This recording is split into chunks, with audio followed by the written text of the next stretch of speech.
live from Mesquite.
Live from Mesquite Creek Outfitters in beautiful downtown Georgetown, Texas.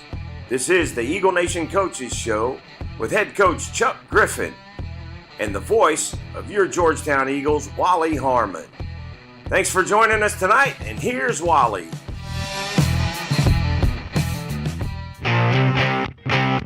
Mesquite Creek Outfitters is located at 704 South Austin Avenue in Georgetown, Texas. Come enjoy a refreshing drink, a light menu, chat with friends, and maybe even shop a little bit. Mesquite Creek Outfitters is the host of the Eagle Nation Coaches Show every Wednesday. The show is live at 6 p.m. at MCO.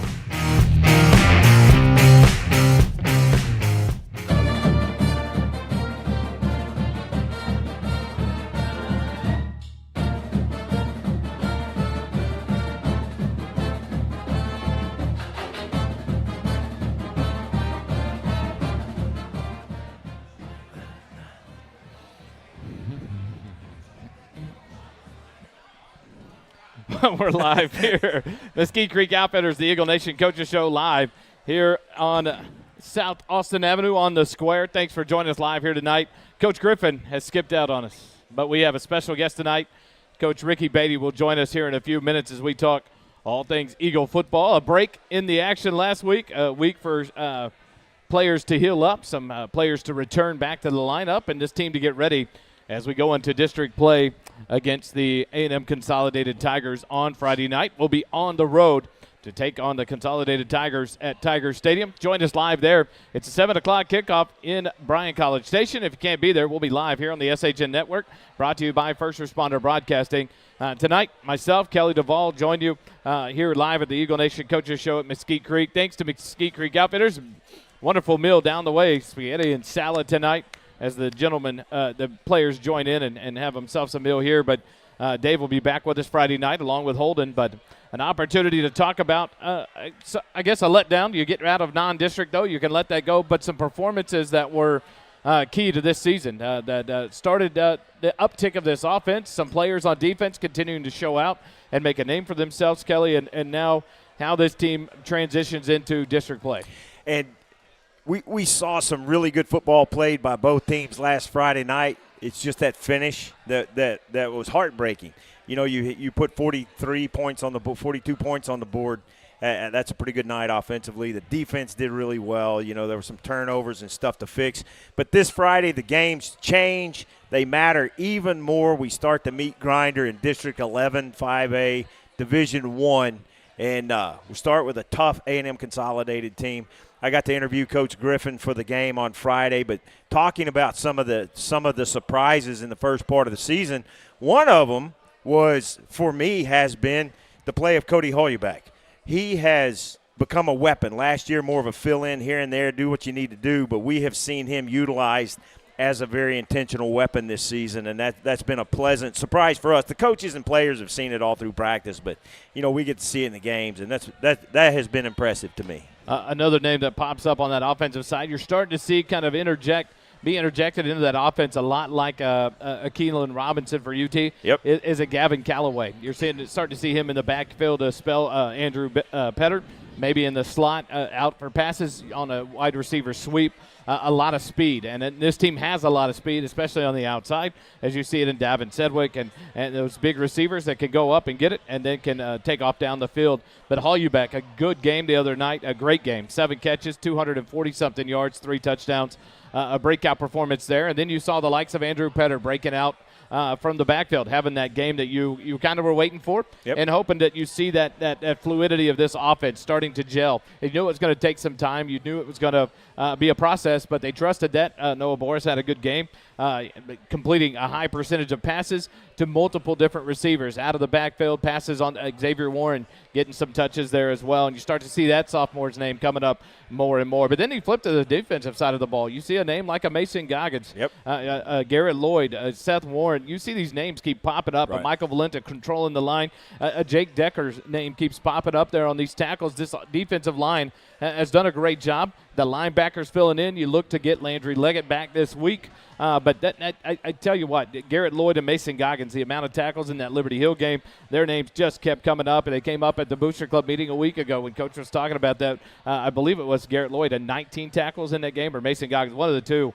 And the other had, I think, 14. I mean, two outstanding performances. And so some names starting to get called out that you saw as fillers last year. You heard them in there here and there, but now becoming household names for this Georgetown Eagle team. Well, one of the things from this game, if you don't know a lot about Central Texas high school football, Liberty Hill, the week before we played them, put 82 points on the board and almost 700 yards of offense. So if you look at just the numbers statistically and on the scoreboard, it looks like the defense wasn't very successful, but the defense played really well in a team that has so many athletes, so many guys that can run the football, and they played about as well as we have played against Liberty Hill's offense, and it really seems like the defense is comfortable and working together and just doing well. And like you said, we're getting some folks back this week, so it's going to be fun to watch them play against A&M Consolidated. And we all talked about over the coming years, eventually you see Liberty Hill and Georgetown coming into the same district, thinking it would be right there, Eastview, Georgetown, Liberty Hill. What's going to happen now? The new high school opens next year in Liberty Hill. Yeah. Will that affect the enrollment for Liberty Hill High School before the second high school? Keep them at D2, maybe down to 4A. Right. And so some changes come in there that you may see us shy away from playing them again because it's not going to be relevant to preparing for them year after year in district play. So things to watch here as these school districts grow, as these towns grow. Georgetown in that look as well coming in the next few years, another high school. Well, and you never know what the UIL is going to do. To get to College Station twice this season, we're going to drive past some other 5A Division I schools to get there. So you never know what's going to happen, but we'll wait and let that play out in February. But Friday night, District 11 5A Division I football, your Georgetown Eagles and the A&M Consolidated Tigers. You look at our district right now in the non-district standings. 4 teams sitting at 2-1, 4 teams sitting at 1-2. No one overly dominant, 3-0. No one overly struggling at 0-3. But a lot of talent out there. A lot of games that have been played back and forth. Any surprises to you? A&M Consolidated, you see it at 3-1. They lost to, or 2-1. They lost to Lufkin, I believe it was last week or before the bye week. College Station lost their first game, have come back with 2 wins. But Eastview with a win and 2 losses, but 2 big opponents that they played in 6A opponents. And so different look, or to a Lampasas team that's one of the top 4A teams in the state, and then to a 6A opponent in Westwood. But any surprises there as we go forward to district? Yeah, the surprise is the apparent parity in pre-district because, last year there were 4 teams and then everybody else. And I don't think we have that this year. I think the parity is there. If you have to throw somebody at the top of the list, it's probably College Station, but who knows? It may be these Eagles, and we'll see how that plays out. That's why this week is going to be so important throughout the whole district. We're going to really start to find out who's who and what's what and what's real in this district. The first 3 games, they matter, but they don't matter. Season 1 is over. Season 1 is done. Now it's Season 2, and I'm excited. What we'll do is take a quick break when we come back. The offensive coordinator, Coach Ricky Beatty, will join us live here at the Mesquite Creek Outfitters, 704 South Austin Avenue, here at the Eagle Nation Coaches Show. We'll be right back here on the SHN Network.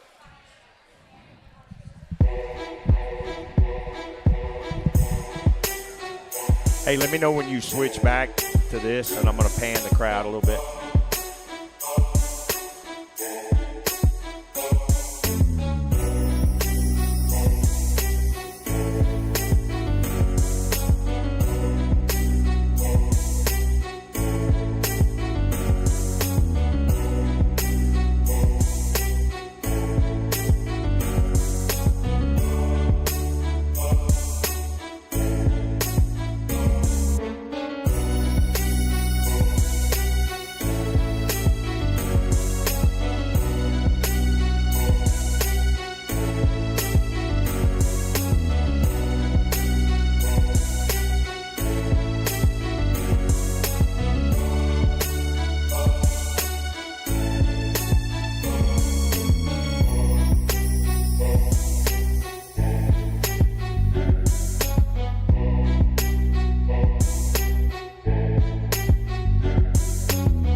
Lots Back of here court. live, Mesquite Creek Outfitters, 704 South Oss Avenue.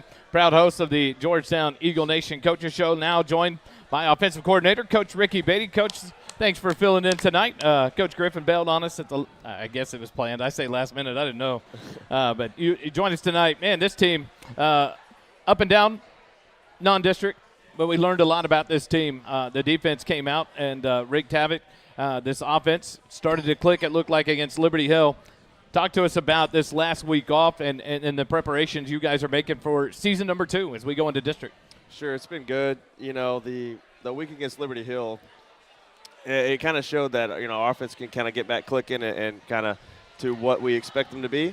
And then, you know, the defense as well. And talk about this bye week, it's just been really good because it's good for our offense to go against our defense, knowing that, you know, they're a really talented group. And just kind of a week to kind of reset and figure out, okay, yes, this season 2, you know, number 2, like you're saying, is about to start, and we're about to get rolling again. And I think we're clicking in all the right places to where we're about to get it going and show everybody that we can win. Kelly and I were talking before, what a timely bye week. If you're going to have it before district starts, to have it before a team like A&M Consolidated, you know it's one of the top teams. Now you have a couple of weeks to get focused, to get healthy. How has that come along? I know the talk was Landry Leggett will be back. I'm assuming that's on track. I talked to him on Tuesday night in the hallway at the volleyball game, and he seemed to be back on track. How has that been health-wise for this team to make sure we're healthy coming into Friday? Yeah, it's been good. You know, you have the whole week to kind of get some guys rested and some guys healed up in the training room, a few extra days. But all in all, we feel pretty healthy overall as a team. And then the extra week of preparation didn't hurt either. You have some extra days to go over things that you normally wouldn't have going into a team like Consol. So it's been good. What's been the biggest challenge for you this year as the offensive coordinator? You know, you lost some guys last year that you'd love to have for 8 or 10 years, but you lost those guys. Now you've got some new guys stepping in. The offensive line was, I guess, maybe a concern prior to the season starting, but we start to see them gel. What's been the biggest challenge this season with the offense? You know, I don't know necessarily as a challenge as much as just a change in mindsets a little bit. You know, like the tools that we have are in different spots, and we have a different approach towards it. Same offense, same calls, everything like that, but our approach towards how to get people the ball in different spaces on the field. I wouldn't say that's necessarily a challenge as much as just a difference in how we approach every week. So the second week, offense seemed to struggle a little bit, and we talked about it in the broadcast. First week didn't look like a first week game. Right. Second week looked like a first week game, so you had some struggles there, some challenges there. What did you change between week 2 and week 3 that really made that offense gel against Liberty Hill? You know, we didn't really make any wholesale changes as much as kind of challenged our guys to be a lot more physical up front. You know, I think that kind of showed in the Vista game. And I think you'll see through scores throughout the rest of the year that Vista Ridge team is pretty good. Yeah. And specifically their defense is a lot better than probably what we thought. But, you know, I think from that week on, we challenged our offensive linemen. Hey, we got to be more physical. We got to be a little more nasty, come off the ball, and they have. And they've responded, and that showed against Liberty Hill. We came off the ball, and we moved the line of scrimmage, and then then that gave us the opportunity to kind of put the ball out on the perimeter a little bit more, and I think we did really well with that. The message at halftime against Liberty Hill, the week before, no penalties, pretty amazing that happens. Right. And then, boom, first drive, penalties happen. Right. What's the message to the team to keep their heads up in a situation like that where they could have gotten a little down to start the game but didn't? Yeah, you know, and our kids are pretty resilient with that. You know, I'm always proud of how they respond to things like that. They're always kind of keeping their chin up about stuff. And but we teach execution. That's something we talk about all the time. Like, hey, at the end of the day, we've got to execute at a high level. And if something bad happens, turn the page. The most important play of the game is the next one. So that's kind of our mentality. And we preach on no penalties type of stuff and have that be a point of emphasis this year. But at the end of the day, you can't let it affect the next one.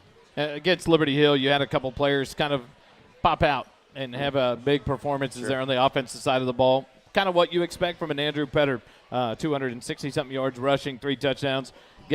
Finds a gap. Not sure where he finds them, and then exploits them. And then the race is on, and it's a deceiving speed when you see a guy that size take off with that quickness, and then a Cody Hallback to make a man miss, and it's a race down the sidelines. You see his speed and him take off. How big was it confidence-wise for this offense to start to get some rewards to all that work, that things started clicking? Noah's the passing game started to open up a little bit. Noah's confidence had to go up a little bit there with that completion percentage and big things happening. Right. How big was that for this team to come off at least a good note like that for this offense to start getting some rewards? Man, it's really good. You know, I thought our week versus Coppers Cove was kind of like, man, that's a really good week one, you know, and then you hit Vista, like we said earlier, that's kind of like a step back. And then to see, like you're talking about, a couple of those lanes pop open for Petter and Cody catching all those balls in space and making people miss and go score, like it kind of had the whole feeling of, okay, now we're here. Right? That now we're kind of rolling to where we want to be and kind of in a spot where we think we can go beat good teams and stuff like that. So it's huge. In practices, do y'all go good on good? Yes, sir. Ones-on-ones? How well, I mean, there are some hosses on that defensive side of the football. When you are looking at the Eagle defense from an offensive perspective, what do you see? I see two big guys up front that are hard to block, and then those linebackers that get after it pretty fast. They fly to the football, and on the back end, man, those guys play so hard and physical. You know, all throughout the game, even in the Liberty Hill game, they're not throwing the ball around, but the guys in the back end all the way from the front, man, they're flying to the football really fast and play with some intensity that would be hard to match. They pursue the ball really well, and you see a lot of silver hats around that football. How big of an emphasis is that in practice? Oh, it's all the time. You know, they're 9-5-90. It's a thing they preach all the time, and they really bought into, and they swarm the football like no other. It's really good. It's good. How big is it going into district that we eliminate some of the turnovers? I know it's been kind of a bug that's killed us and hurt us in the non-district. How big is that, and what's that focus been on as we go into district to protect that ball? Yeah, we've been talking about that last couple of weeks, especially throughout the bye week, and now right now we're 0-7 on the turnover ratio. We're focusing on both sides of the ball. Like we're focusing on offense, you know, ball security, no turnovers that kills drives, obviously, and stuff like that, and then forcing turnovers on defense. It's going to be really important to kind of turn that ratio back around because, as you all know, like that ratio is one of the most key components of winning football. So it's been a key deal. We talked about against Liberty Hill that the turnover trash can has looked a little lonely this year, and so we want to see that kind of get some activity here in the next couple of weeks. How surprised are any of the coaching staff? And we go to the defensive side, and you can talk for Coach Nicky now since he didn't come. We'll put it on you. All right. How big is it, or what kind of a surprise comes from this defense to you, this coaching staff? We knew players were there. We know a Michael Valenta. We know names that came back in every position: a Leo Diaz, a Mason Goggins, a Garrett Lloyd, a Seth Warren, and Landry Leggett. We know those names. You had 5 starters come back. How surprising has it been to you guys how well these guys have performed and how well they're set up to perform in district?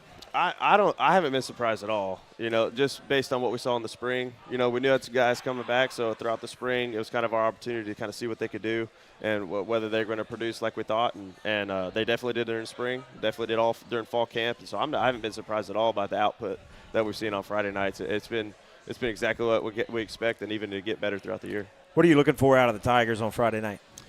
Man, they're good.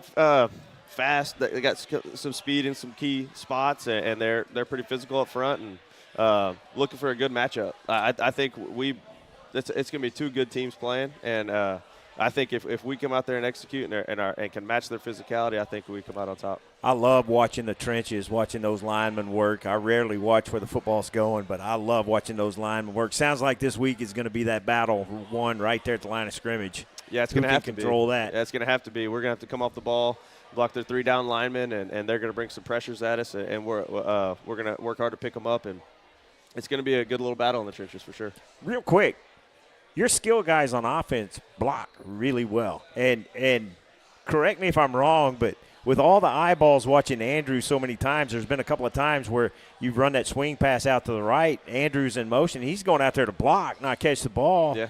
That's got to be a great weapon in the arsenal, even just using him as a decoy. Sure. Per se, but not just a decoy, a blocking decoy, and he went out there and made some crucial blocks. Talk about how important it is for your skill guys to not only catch the ball and move the ball down the field, but to make those blocks in that situation, in the scheme of your offense. Yeah, and it takes a lot of buy-in. You know, I've been in a lot of places where those guys that didn't have the ball weren't all about going in there and blocking for another guy, you know. And I think our guys are really unselfish about what they do, and they do exactly what we ask them to. And we talk about being physical on the perimeter, and there's lots of improvement to be had there as far as consistently getting that done. But, man, I'm really pleased with our effort to get that accomplished and be unselfish football players, blocking for each other and doing what they have to.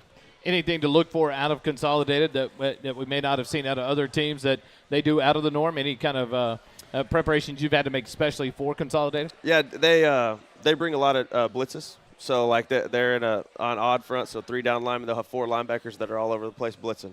But we've done a really good job of preparing for that this week. So, you could be looking for all those blitzes and kind of seeing some stuff out of their offense. They got a couple playmakers that can kind of spread the ball around. So, how about those scout team guys? Scout these team guys are doing ready. great. Yeah, man, our defensive scout team this year has been phenomenal. It's been really, really good. It's one of the reasons we've been able to kind of improve because they make us better every week for sure. Well, and when your scout team is doing really, really well, that kind of bodes well for what's coming. Sure. There's some talent on that scout team. There is. Not just guys. Yeah, there's a couple of guys that could play on Friday nights if they had to that are servicing us for sure. Good. As this week of practice has kind of hit that area, getting ready for the Friday night game, how has this week been for the kids? Have they locked in, ready to go for district? Oh, yeah. I don't know that we've had a better week, especially having the bye week before. I don't know that we've had a better week leading up in a district, since I've been here than this week. You guys talk about, and before we let you go, you coaches talk about the student athlete. Last week the focus was on tutorials in the afternoons and these kids getting in there and spending the time in the books, which is super important. How big is that, and how hard is it to focus these kids into that and get them to buy in as that as well, that, hey, the focus needs to be in the classroom, the reward is out here on the field? Sure, that's stuff we teach about all the time and even talk through in the off season is like how important academics are and what your priorities are day in, day out, and that all kind of comes to head. And that bye week coming in the third week of the season is perfect because it's kind of like leading up into our progress reports and the 6 weeks marks whenever people become ineligible if they're failing, that type of thing. But it's a challenge to monitor our 200 kids from 9th grade to 12th and they're playing football to make sure they're eligible. But our kids do a great job of figuring that out and doing that on their own before we ever step in. Friday night, 7 o'clock, the Georgetown Eagles on the road in College Station to take on the A&M Consolidated Tigers. Come join us live there at Tiger Stadium on the campus of Consolidated High School. If you can't, join us live on the SHN Network. We'll bring you all the action, 6:15 pregame, 7 o'clock kickoff. Coach Ricky Beatty joins us here tonight. We're going to be broadcasting from the visitor stands this Friday, so come by and say hello to us before the game. Please not during the game. Come by and say hello before halftime, after the game. We love seeing you guys, and thanks for your support of our broadcast. So we'll let Coach go when we come back. We've got a couple of guests to talk to, one from the defensive side and one from the offensive side. You might have heard the names. One wears number 99 when his jersey isn't ripped. That's Michael Valenta. And one wears number 12. He's the quarterback, Noah Boris. Quick timeout back here. Mesquite Creek Outfitters for the Eagle Nation Coaches Show in just a moment on the SHN Network. All right.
Back here live, Mesquite Creek Outfitters, host of your Eagle Nation Coaches Show, live tonight.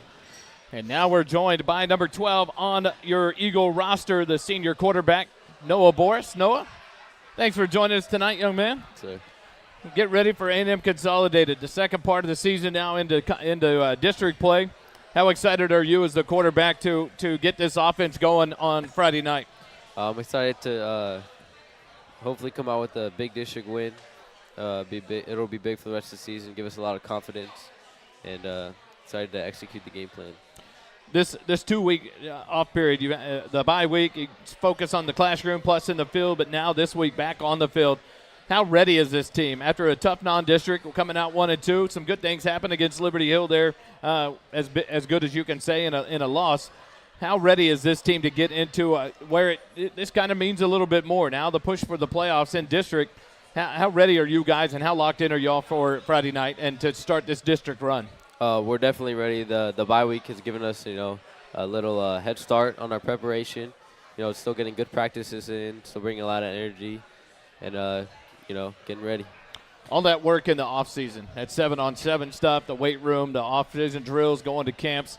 How much has that paid off now in your senior season as you go into game number 4 to see the changes? These teams have got a little tape on you from last year when you came in out of the blue in game 3. And now how big has that been and helped to prepare you for this year? It's been big. You don't really notice while you're in the moment, while you're doing all those things. But once that season comes around, you'll find out that it really helped you and helped you prepare. So Nora, between week 2 and week 3, it seemed like, and correct me if I'm wrong, seemed like there were a little bit of struggles in that game against Vista Ridge. Maybe their defense had you off a little bit. But it really sharpened up against Liberty Hill. What was the big change that you had to make between week 2 and week 3, or was it just getting back to the fundamentals? Well, it was coming back to my fundamentals and, trusting my preparation, maybe putting in a little more preparation than I did the week before to get ready for Liberty Hill and, making sure I come back in that Liberty Hill game with more confidence. Yeah, the throws seemed to be a little more – seemed to struggle in the first half of the Vista Ridge game, got better in the second half, but then cleaned up really a lot in that Liberty Hill game. What was Vista throwing at you that caused the issues? I think we just got a little surprised. We were after Cove, we got a lot of confidence. We were rolling in. I think it would be like another game, but they just kind of dumped off the ball at us, and we weren't ready for it. But that's huge as the season goes, right? Because you can point back to that and go, hey, boys, we can't get overconfident. Yeah, sometimes you need that right in a game like that, and then especially in a non-district game, that's big. So, yeah. How's it been having an extra weapon on that outside catching those balls, wearing number 26 flying down the field like a madman? Yeah, Cody was phenomenal in Liberty Hill. All I had to do was throw a little bubble route, and he'd go for 80 yards, Yeah, it's nice to get that stat of an 80-yard touchdown pass off of a bubble screen out on the edge. In your senior year now, as a junior, you came in relief after an injury to Tucker Griffin and then ran this team. Now this year you're running this team and you're a senior leader. What kind of pressure has transitioned this year knowing that you're in a leadership role as you lead this team as one of those leaders? What has it been more of a pressure, or are you well prepared for it? How has it been different for you this year?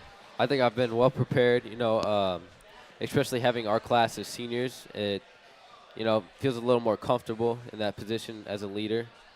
And, the year before really prepared me for this year as well. How ready, in this week of preparations, how ready are you to get back on the field? I know during the season we hate being off a week. We can only imagine what you guys like and dislike about a season. How ready are you and this team to get on the field and just hit somebody else other than your teammates, attack a defense other than your teammates, and start working on Friday night? Yeah, we're ready for a big win. We want some momentum going into those next district games, and I think we've prepared well enough that I think we can come out with a win. Now, away from football, I've got to talk about it because I was able to talk to your dad about it at Decals with Dads. Talking about leadership. And the leader that you guys have the opportunity to be, this senior class, you talked about it. You have some big names on this team that have been around for a few years, that have been known in this program for a few years, in a Valenta, in a Leggett, in a Petter, and now in a Boris. But an opportunity that I witnessed, the leadership in the back end, in the quiet side of it. We walk in to set up for Decals with Dads, and the senior quarterbacks vacuum in the locker room when it's almost empty, you and one other player. what's it like to lead in all aspects? It seems like a quarterback, you see it in the shows, right, in the movies, and the quarterback's the stud on campus. He's the popular kid. You're leading by example outside of the field. You're leading for your teammates in the locker room, to clean a locker room, to prep, to clean up in the stands at baseball. I watched in the broadcast of baseball last year, you guys and the seniors and the tenured players come up and still clean up and make sure everything's ready for the next day. Talk about that leadership. What's prepared you for that? It was an example that blew me away, and we talked to your dad how impressed we were with it. What's prepared you and led you to that position to be that leader, not just on the field but off the field for your teammates and for your classmates? I really think it's all the leaders we have around us. I think it's a must that the leaders you have in your team go the extra mile and, provide that extra stability for your team. And I think just everybody around me just having them around has really made me become a better person, So, yeah. Talk about your parents. Your dad is a guy that takes care of us in baseball. He does it when I can't talk to him and tell him no, and he brings us water up there and a hot dog. Talk about your parents and the impact that they've had on you. Your dad leads in ways that you just don't see sometimes. It's quiet. It's silent. He comes in and out very quickly, but always there and always a part. Talk about that leadership from your family and what your parents have meant in developing you at this point as you get ready to leave high school and go on to the next level. Yeah, my parents, they do a ton for me, more than I know to appreciate that I don't recognize enough, and I know I'll recognize more when I'm older. As you get ready and go through this last district season of football at high school, what's going through your mind away from football as you process your senior year and the grades are going in and the classes are being done and you get ready for graduation? What's the future look like for Noah Boris? What are you looking to do, and how are you taking and absorbing all the senior year activity for yourself? Well, the main thing is I really want to win some games, big games this year, go far in the playoffs. And, my dream has been to play football, play college football. And goal is to get good grades this year and hopefully get to that next level. Anything else, Kelly? Any shout-outs? Shout out Jack Kim, my dad, my mom, my sister, and, yeah. Got the sister in there. That's it. I tell you, What a guy. Number 12, Noah Boris, your guy. senior quarterback, joins us here live on the Eagle Nation Coaches Show. We'll take another timeout when we come back. Michael Valenta will join us from the defensive side of the ball. We'll be right back from the Mesquite Creek Outfitters here in the square in Georgetown. We'll be right back.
Back here live, Mesquite Creek Outfitters, 704 South Austin Avenue on the square, host of your Eagle Nation Coaches Show. What a good turnout again tonight. Beautiful area here at Mesquite Creek Outfitters. Thanks for everyone for coming out tonight and joining us here live on this Wednesday night. Now joined by number 99, the senior defensive lineman, Michael Valenta. Michael, the name continues to grow. The performances you put out this year, teams talk about and prepare for you. We read it on Twitter. We talk to the other broadcast people. They watch for what Georgetown does with you. How ready are you to get into this senior district season and wreak havoc on District 11? I mean, it's big, and I'm ready. I'm just excited to play with our defense. You know, we just go out there, have a lot of fun. So, I mean, I'm definitely ready for district to start. One thing you said, I said, how was the bye week? And you said it was good. I wish there was another one later in the season.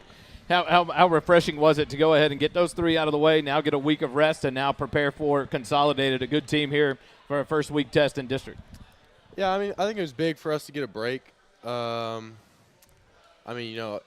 always fun to have a break, but at the end of the day, this is football season, and that's what we're here for, is to play football. You can only get so many of those, so got to play football week. What was the big thing that you were looking to improve on this season versus last season? What was your ultimate goal for the season personally? Definitely for me, it was just to improve as a pass rusher.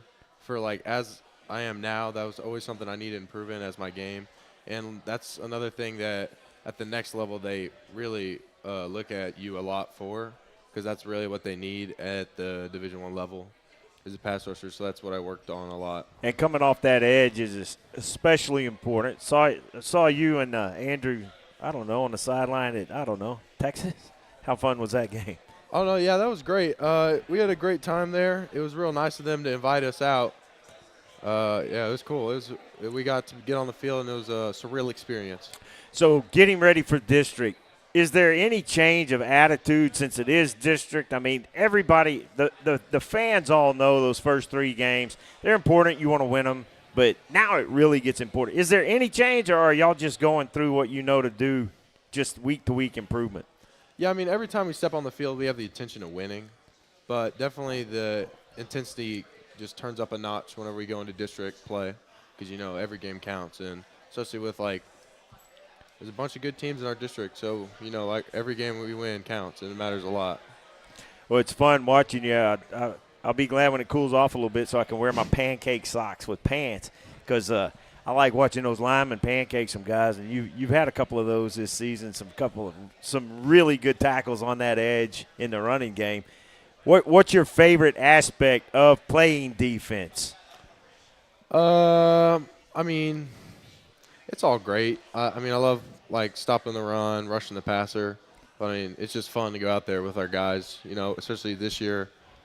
Why I think we've been able to succeed so much is that our defense is really close as an actual friend group, and that's why we can go out there and just play so loose. Well, and even when teams are double teaming you, sometimes you're able to fight through those, but even if you can't, you're still tying up 2 guys, which frees up somebody else, right? Yeah. I mean, we do a lot of double team drills and practice, and I've been doing those for about 4 years now. So seen a couple of running backs come out and try to chip you, and it's not working real well. You just throw them off like rag dolls.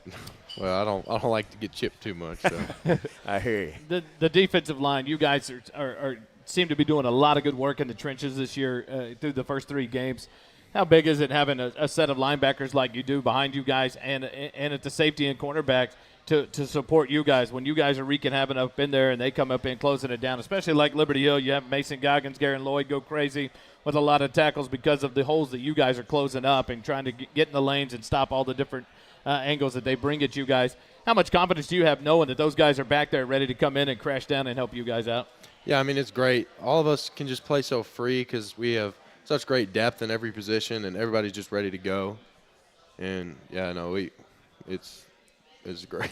Friday night, you go against A&M Consolidated.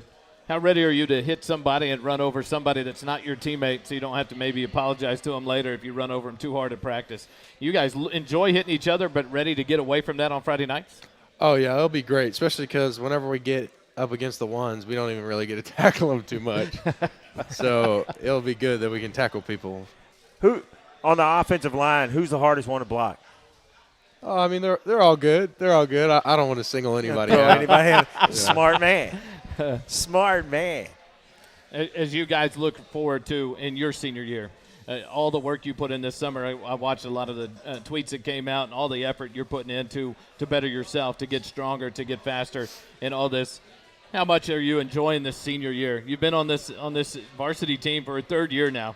Not many players can wear this G logo at the varsity level for 3 years, and you've done it well and been one of the key leaders each year. How much are you absorbing and enjoying this senior year as you get ready to move forward after football and graduation? How much are you enjoying this last year? Oh, it's great. Just going out there with, my brothers and just having a great time. And, I know it's been, especially we've had so much opportunity to grow together that it just this year we can really appreciate, and it's been really great. As you prepare for the future, any peeks into recruiting, or right now is it just quiet and focus on football and then take care of business after the season? Yeah, I mean, we always have to worry about that, but that's not really important right now, to be honest. I'm just worried about the Georgetown Eagles. Any shout-outs before we let you go? Shout out Sporkle, shout out T-Row. Michael Valenta, number 99 on your defense, joins us here live at the Eagle Nation Coaches Show.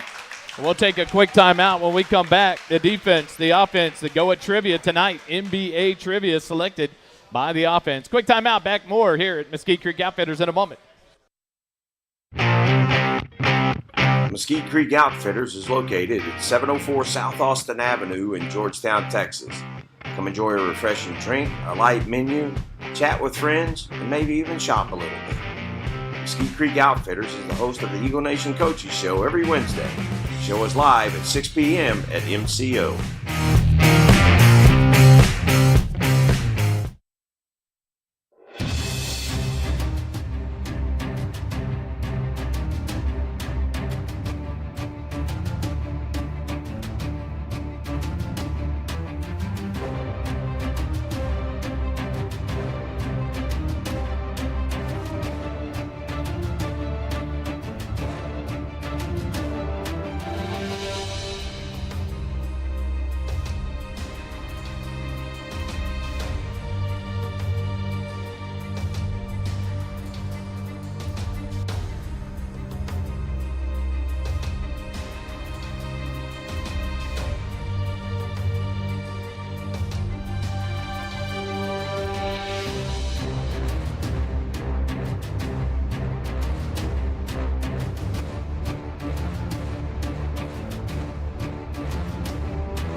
Back live, Mesquite Creek Outfitters for trivia time. We have the offense, the defense, and we'll make sure we're going. We good there?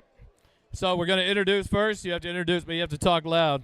We'll go with the offense first. Introduce yourself. Isaac Mon, Davin Sedgwick, Yvonne Espinoza. Remember, Yvonne. See, it's hard to get to recognize you guys when you're not in uniform with the name on your back. Defense, guys. Luke Holly, Leo Diaz. Jake Decker. Jake Decker. Little unknown fact, Jake Decker's mom taught my two boys in 4th grade. My two boys are now in their 20s. So I've known Jake since he was just a kid. So, all right, NBA. Offense won last week. Was 1-1. So we go with NBA. The winner gets to pick next week's topic. So we go to the NBA. What two teams have won the most NBA titles? Lakers, Celtics. Correct.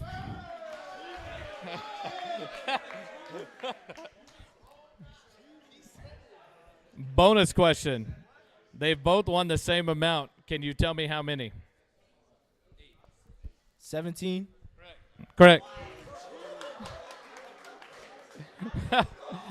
All right, question number 2. Who is the only active NBA franchise with multiple final appearances without a loss? Who's been to the NBA Finals the most and have never lost? Bulls. Correct. Chicago Bulls. All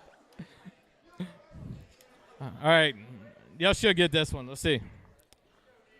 Who is the all-time leading scorer in the NBA? LeBron James. LeBron James. Had to throw an easy one in there. How many? Now, there's the multi-part. The first one you have to get it right to get the bonus. How many NBA teams have never made it to the NBA Finals?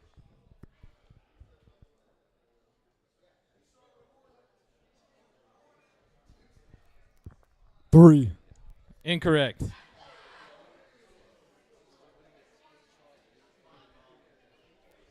Five. Incorrect. There are 10 teams that have never been to the finals. They are the Grizzlies, Hornets, Clippers, Timberwolves, Pelicans, Nuggets, Nets, Pacers, Magic, and Suns. Scratch it. 9. You're right. Nuggets just okay. Hey, here we go. Number 5. Who won? That trivia website's off. Who won the NBA championship last year? Wait, who just won? The Nuggets. The Denver Nuggets. So defense wins it, I think 4-1. 4-1 or 3-1. Offense wins it 3-1. Oh, okay. So offense wins tonight. So what topic is next week on trivia?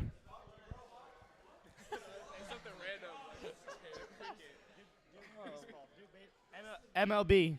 All right. It'll be the MLB baseball trivia next week for the offense and the defense.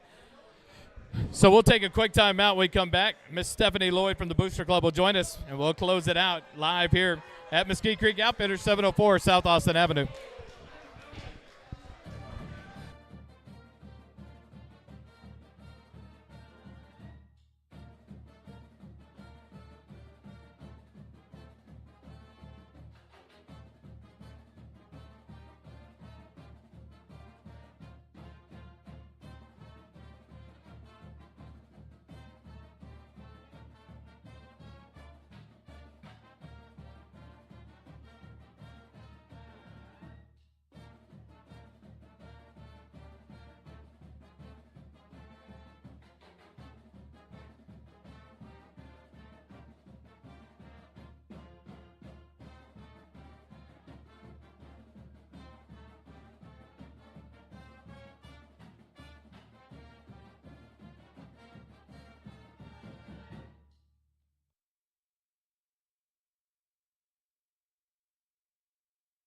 We're back here live, Mesquite Creek Outfitters, 704 South Austin Avenue.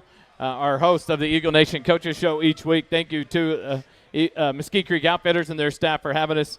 The offense cleaned house tonight, 4-1. And so they take a 2-1 lead on the week's win. And now we go to our State of the Booster Club address, and we finally got her up here. We've asked, and finally she wore her Georgetown shirt officially for tonight. Stephanie Lloyd, secretary? I can't remember. VP Communications. Special person in charge of a lot with the Booster Club. Mom of Garrett Lloyd, one of the defensive specialists on the Georgetown team, wears number 16, and so she likes that number very proudly, I think so. Yes. And we got to talk to Garrett in week 1, and he had it's one of those you pick a kid to talk to, and then 2 weeks later they end up with 19 tackles. You're like, I've already talked to him. But when we get to the playoff, 21 tackles. See, I was off. Holy cow, man, I need to start reading coaches' emails better.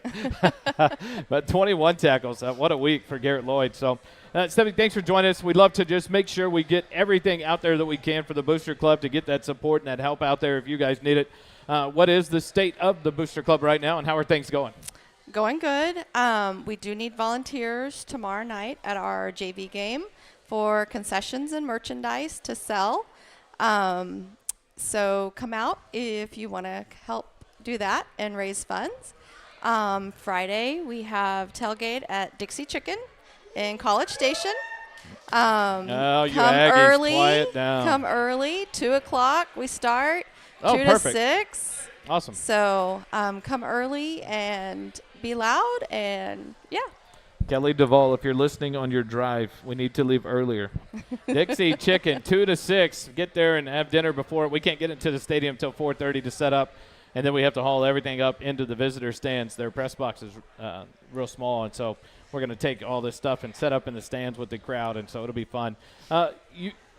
Outside of tomorrow night, how is the best way for people to plug in? And if they want to volunteer, like if they're listening tonight, they watch this and want to get plugged in, can they go to a website? Can they go to some kind of anywhere social media-wise to get plugged in with you guys so they can volunteer? Definitely. They can go to our website, georgetownfootball.com, look at the calendar. It's updated all the time. It has our volunteer spots that are available. So just go on there, and if they have questions, email us, and we'll get back to them. Tomorrow night, the JV plays. There's 2 games. What time do they start, and what kind of times do you need people out there to help out? Yeah, so if the JV Blue starts at 5, and then the white JV Silver will be right after. So volunteers starting 4:45 to once the Silver team finishes. And merchandise this year has been fun. I've spent way too much money at a great selection each year. The name that keeps popping up that I hear is Gretchen Faltasek. She does such a great job with it. But the selection is out there. People can do that each Friday night at home games and then also on Thursday nights, no matter if it's freshman or JV. So it's an opportunity to come out. There's no online link anymore for them to go shop from? No online link. Everything's in person. But, yes, Gretchen, she does an amazing job with merchandise. Great selection, and just does an amazing job. But, yeah, Thursday, either game is merchandise is available, from hats to shirts to jewelry. And then Friday night on the home games, we have merchandise available. And so we'll have this week on the road, Dixie Chicken in College Station there at 2 to 6 p.m. A room is reserved, so there's plenty of space. Don't feel like it's just going to be trying to grab a table in College Station on a Friday afternoon. The Booster Club does a great job of reaching out and getting a room for everyone to go enjoy, hang out, and enjoy some food and smart on your investment of drinking and Dr. Peppers and tea and stuff like that. Definitely. Right? Yes, hydrating, absolutely. yes. Yes, Jimmy Yep. Warren. And Yep. so I got to give Jimmy a hard time. But Jimmy he's had 2 weeks off now, so we come back to home. What will Jimmy be cooking for us? You're the all-time designated tailgater, so we'll bring that to you as a surprise next week. We'll get Jimmy back up here. But the Booster Club continues to do great things. How important is it for parents and even non-parents to get involved with the Booster Club to continue this tradition and what you guys do for these boys? Very important. We need, parents to help out, and just so that we can support the boys and, get things that they need and just be supporting. So most of the board will be leaving, so we do need fresh parents to come and step up, especially on Thursday nights. It's pretty much the board every Thursday, but, just anybody that wants to come help out. That is true. I was about to ask you that. As you guys, as the seniors graduate and the parents get to vacate Jimmy Warren's maybe kind of close to all by himself next year on the board if no one helps out. So please come out, volunteer. We need some help on the board. He can't tailgate and do it all. But Nope. Monday night, 6 p.m. is important to be out. You get it's awesome. I've never heard of this before Georgetown, and I love it. You can get an update with the Booster Club and how things are going, upcoming events, but then you get the state of the football program by all the coaches, updates on the week before. How did you guys convince that to happen from these coaches to be willing to come in, show highlights, and talk about the teams? Yeah, I mean, that's been happening since before my time.